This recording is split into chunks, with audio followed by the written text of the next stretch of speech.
takes a little bit more resources to start from scratch, to truly start from scratch and say, what is the problem that we're trying to solve, and what information do we need to gain to solve that problem for women?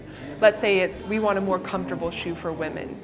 So instead of asking the question, this is a comfortable shoe for men, and women are different from men in this way, so we'll change the shoe in this way, it's starting from a blank slate and saying, what does comfort mean for a woman?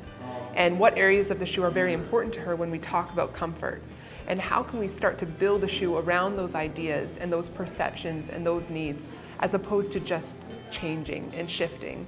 The way women's consumption of sport products is going to look in the future is that women are smart shoppers. They're very well educated. They spend their money wisely, and they're going to make wise choices, and they're going to help drive the business and really mature it to the place where companies that are making that product can really understand that market and also finesse the product.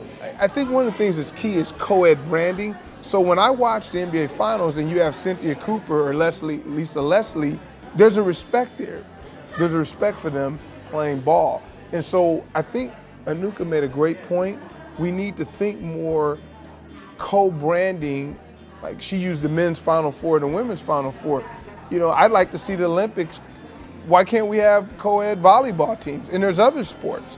And when we think like that, it becomes equal, and then you tap into both fan bases, because then they don't have to make a choice.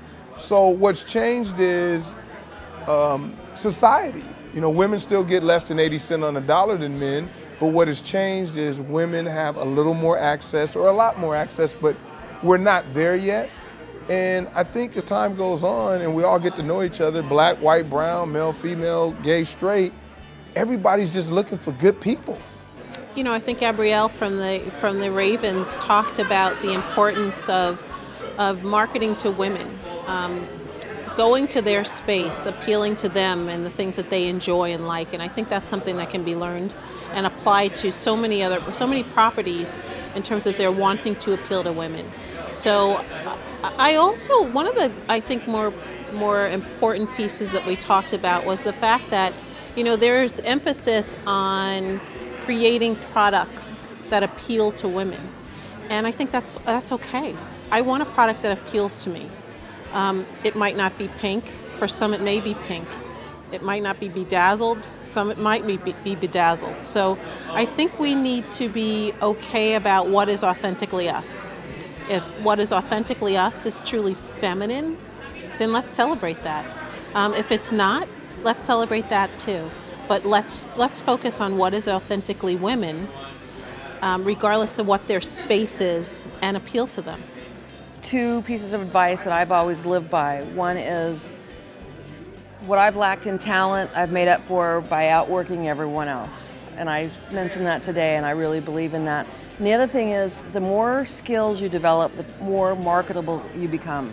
So if you can learn, if you want to go into print, that's fine, but learn how to do video too.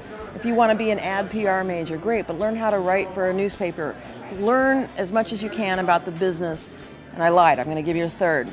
Use your school. University of Oregon has everything you possibly could want to set yourself up to succeed at whatever it is you want to do. You've got great professors, you've got great sports teams, you've got great facilities. People will help students. And I went to the University of Nebraska, and that's how I learned. Went out and did everything. Don't hide behind emails and phone calls. Get out and do things. Go to the wrestling match. Go to the gymnastics meet. Use your school, because that's what it's there for. And don't be afraid to take chances on things like that.